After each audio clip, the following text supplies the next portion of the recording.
Dito kami sa Villalon guys. Laki ng dagat to. Lampas na dito. Ayun. Pumunta na dito yung tubig. Laki ng dagat guys. Oh. May nangiligo ng bata. Laki ng alon, no? Boom. Takot yung tubig dito.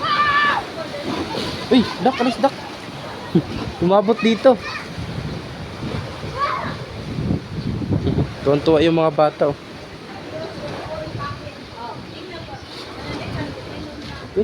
Abot na dito yung tubig, oh.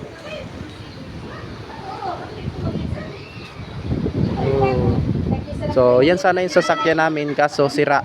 So, pag balik dito ng isang lancha, doon na kami sasakay kasi ito sira. Dapat alauna to, lalarga na. Kaso wala sira. So, doon kami pupunta.